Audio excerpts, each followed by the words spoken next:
Hi guys, it's Colleen. Happy Wednesday. I hope you all are doing well. I am here with Miss Kerrigan Noel. I got her for Christmas, I think 4 years ago. She is the Phoenix Scout by Andrea Arcello, or Arcello, I'm not sure how to pronounce it. She's wearing this beautiful dark red dress with black, white, and red pattern on it. I don't know how to quite describe it. And it's got this fur around the collar. So she's looking quite festive. So we have made it all the way to chapter 20, if you can believe it. It doesn't seem possible. Seems like just yesterday we were starting on chapter 1. So let's get into it. The authority of Jesus questioned. One day, as Jesus was teaching the people in the temple courts and proclaiming the good news, the chief priests and the teachers of the law, together with the elders, came up to him. "Tell us by what authority you are doing these things," they said. "Who gave you this authority?" He replied, "I will also ask you a question. Tell me, John's baptism, was it from heaven or of human origin?" They discussed it among themselves and said, "If we say from heaven, he will ask, 'Why didn't you believe him?' But if we say of human origin, all the people will stone us because they are persuaded that John was a prophet." So they answered, "We don't know where it was from." Jesus said, "Neither will I tell you by what authority I am doing these things." The parable of the tenants. He went on to tell the people this parable. A man planted a vineyard, rented it to some farmers, and went away for a long time. At harvest time, he sent a servant to the tenants so they would give him some of the fruit of the vineyard. But the tenants beat him and sent him away empty-handed. He sent another servant, but that one also they beat and treated shamefully and sent away empty-handed. He sent still a third, and they wounded him and threw him out. Then the owner of the vineyard said, "What shall I do? I will send my son, whom I love. Perhaps they will respect him." But when the tenants saw him, they talked the matter over. "This is the heir," they said. "Let's kill him, and the inheritance will be ours." So they threw him out of the vineyard and killed him. What then will the owner of the vineyard do to them? He will come and kill those tenants and give the vineyard to others.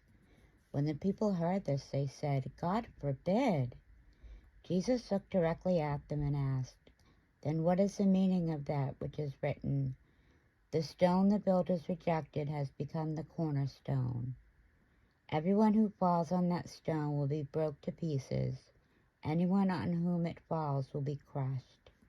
The teachers of the law and the chief priests looked for a way to arrest him immediately, because he knew he had spoken this parable against them, but they were afraid of the people. Paying taxes to Caesar. Keeping a close watch on him, they sent spies who pretended to be sincere. They hoped to catch Jesus in something he said so that they might hand him over to the power and authority of the governor. So the spies questioned him. "Teacher, we know that you speak and teach what is right, and that you do not show partiality, but teach the way of God in accordance with the truth. Is it right for us to pay taxes to Caesar or not?" He saw through their duplicity and said to them, "Show me a denarius. Whose image and inscription are on it?" "Caesar's," they replied. He said to him, "Then give back to Caesar what is Caesar's, and to God what is God's." They were unable to trap him in what he had said there in public, and astonished by his answer, they became silent. The resurrection and marriage. Some of the Sadducees, who say there is no resurrection, came to Jesus with the question. Teacher, they said, Moses wrote for us that if a man's brother dies and leaves a wife but no children, the man must marry the widow and raise up offspring for his brother. Now there were 7 brothers. The first one married a woman and died childless. The second and then the third married her, and in the same way the 7 died, leaving no children. Finally, the woman died too. Now then, at the resurrection, whose wife will she be, since the 7 were married to her? Jesus replied, The people of this age marry and are given in marriage, but those who are considered worthy of taking part in the age to come and in the resurrection from the dead will neither marry nor be given in marriage, and they can no longer die, for they are like the angels. They are God's children, since they are children of the resurrection. But in the account of the burning bush, even Moses showed that the dead rise, for he calls the Lord the God of Abraham, and the God of Isaac, and the God of Jacob.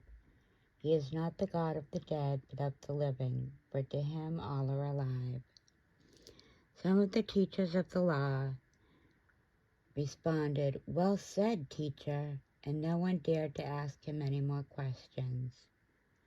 Whose son is the Messiah? Then Jesus said to them, Why is it said that the Messiah is the son of David? David himself declares in the book of Psalms, The Lord said to my Lord, Sit at my right hand until I make your enemies a footstool for your feet. David calls him Lord. How then can he be his son? Warning against the teachers of the law. While all the people were listening, Jesus said to his disciples, Beware of the teachers of the law.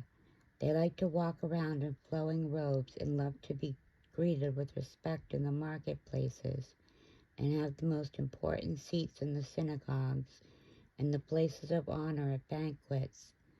They devour widows' houses and for a show make lengthy prayers. These men will be punished most severely. And that is chapter 20. Just a few more to go. I hope you're all ready for Christmas.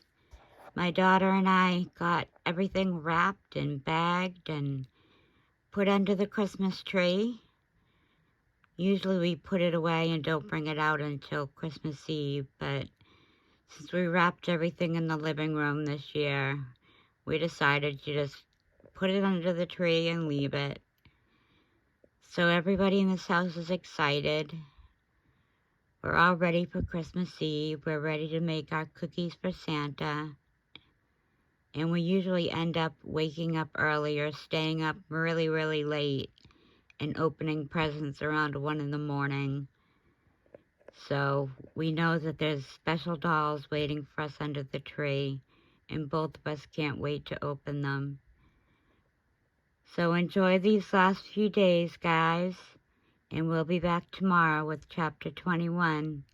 Take care and God bless.